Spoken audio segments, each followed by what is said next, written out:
Hi guys. Welcome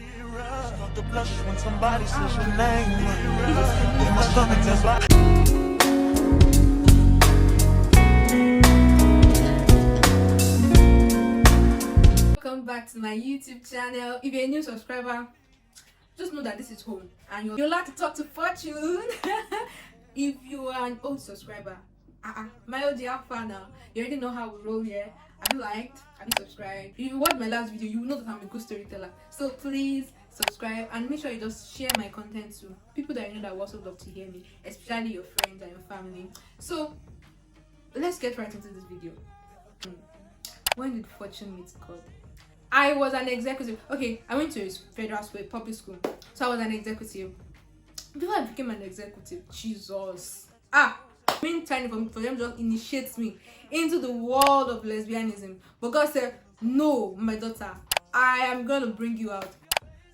I was supposed to like go to the dining hall. I was like, okay, let me just take this day and just like fast and talk to God that, okay, God, I know that I've done one or two things and I'm not proud of it. So God, like I was just hoping that God just like open up a way for me, and then I would be able to like get to experience Him in a new way. So that day I prayed that prayer, and then they were already calling. In fact, they've even told people about the executive thing. Like they've told them, okay, you're going to be an executive in chapel, because we have a chapel like where Christians, all the Christian students in the school, where they come and pray, and then we have leaders. So I was like, God, I know that I'm coming late, but if you can just do this thing for me, and then I can just be an executive. I can't really remember what the exact prayer was, but I know I said something along that line. So before I knew, I got to the hostel, and then my boyfriend was like, Fortune, okay, do you like to be an executive? They will sometimes you're praying some prayer, and then God will just give you some instant answers, and you'll be like, wait, has God been expecting me to pray this prayer before? Like, what's going on? How come 2 + 2 is adding and it's giving me 4 instantly? So they called me, and then I was able to do the interview, and that was how I became an executive. So if you're from my secondary school and you think that maybe I've been doing holier than thou since, please, you shouldn't even know my story. So that experience, from that time, I started to like work, like be intentional about my growth. I was in the room, I was lying down, just there to play songs, because I had Christian songs on my phone. Like, I was just filled with Christian songs. I didn't even have a particular motive. I just wanted to just like fellowship with God. So I don't know, I just started to just like go out, and I think the notion just came to me that like, what if God spoke to me from the sky? My dear, nobody has ever done that before. I just saw a hand in the sky, and then it was like as if there was a cheek on the hand. And there at that point I was like, is this God? Is this really God speaking to me? It felt surreal, like it felt like out of the world, because I'm like, wow. So that's one thing I want you to know about God, that God does not need the big mighty rushing wind. Oh, it's God, everybody's scattering everywhere. No, Bible says that the voice of God is like still small voice. That's very calming. But it wasn't even a voice for me, it was just a drawing in the sky. And then like I think whenever like I have the opportunity to like reflect on this moment, it still feels like, wow, God actually took His time to just make me, I think He just wanted to remind me that He cares about me. He wanted to remind me that it would always be there for me, no matter what. So I think from that point, it really like boosted my faith, and then I was able to like come to the understanding that God was, when you say God is in the boat, God is in my boat. So that was how it was for me. There were other experiences, but like that was just the major highlight of my experience then, because I was coming from a place that I was already in sin. So it was like I backslided, and then I was coming back to God. So it just gave me the assurance of faith. Do you understand? Being a Christian, it's not hard.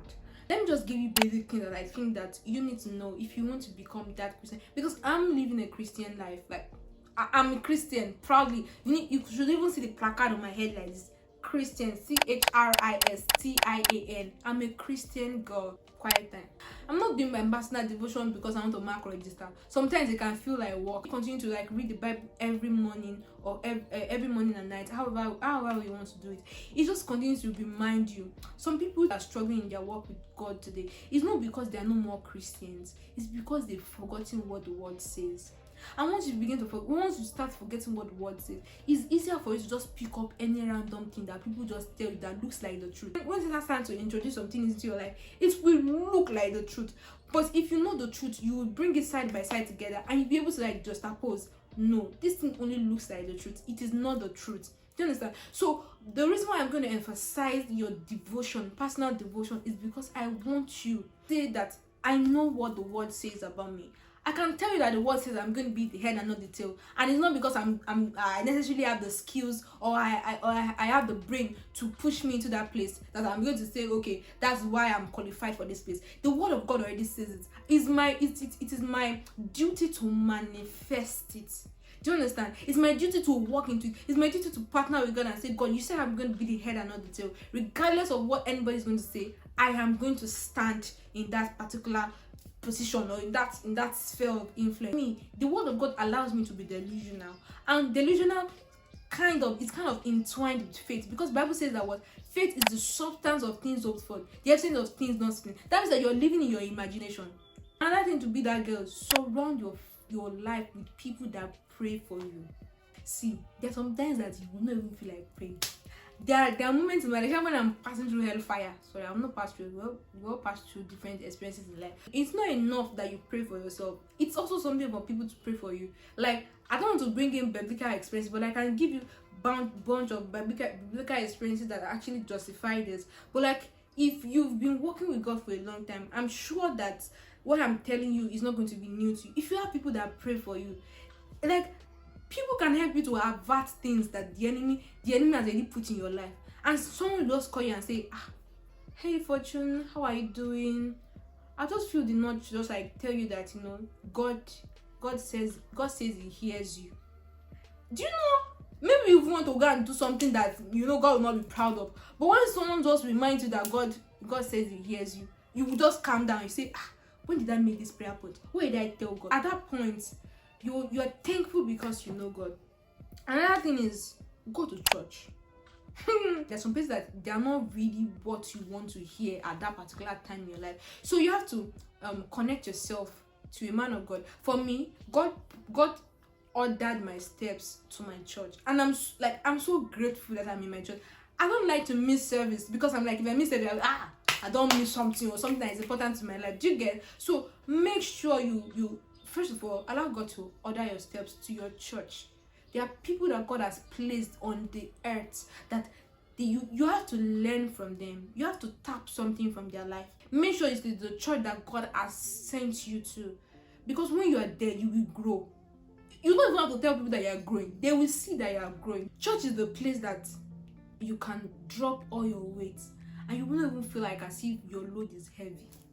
Let me come again. Going to church for me is the place that I go to and I forget everything that I'm feeling.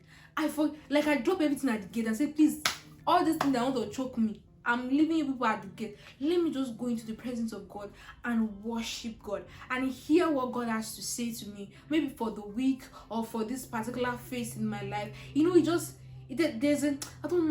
there's peace when you go to church. When you continuously go to the church, like, you'll be able to say, okay, why did people hyping this church? I've been attending. What are other people seeing in it that I'm not seeing there? And another thing I'm going to say, make prayer a lifestyle. Make prayer not feel like prayer. Let me explain. So when you pray so often that at every phase, like at every point in life, every minute, every second, you are always saying something to God, it becomes easier for you to go to God for any kind of thing. I'm just always like entwined with my being. Like, I'm just always listening. Is God saying something to me at this particular time? Am I supposed to tell God something at this particular time? Am I supposed to make a prayer statement? So it's not like you are really kaboshing every time. No, it can just be a phrase, it can just be a word, but like at every time you are always there trying to connect to God. Trying to connect to God. God, what are you saying to me at this time? Okay, God, please help me. You learn something from your immediate environment. You're already telling God, please, this is what I want to see in my life. Whether you're vocal about it or you're saying it in your mind, do something that does. Do you know why I listed these 4 things for you? Because they can be minute, but those are the foundations. If you can get those foundations right, it's not hard for you. It will not be hard for you. For if you pass through fire and you're like, this is going to burn me. Certain things are already in place, so you can overcome. Do you understand? People can say, but this person is passing through fire. How come they're not feeling it? You can overcome because what the foundation has already been there. So we've come to the end of this video. If you like this video, make sure you like, yes, make sure you subscribe, and put in the comment section what you'd like to continue to see from me, because you're coming to my YouTube channel to hear something for yourself, not just what I just have to offer you. So have you subscribed? If you are still a new subscriber, I think I've convinced you enough that you should join my channel and become my family. And if you're my family, don't worry, you'll never lack. We're not bragging here. You can't lack. Am I lacking? Do I look like I'm lacking? I'm not lacking in Jesus' name. So you will not lack. So see you guys soon. Don't forget, Friday 4 p.m. my content is gonna drop. Bye guys.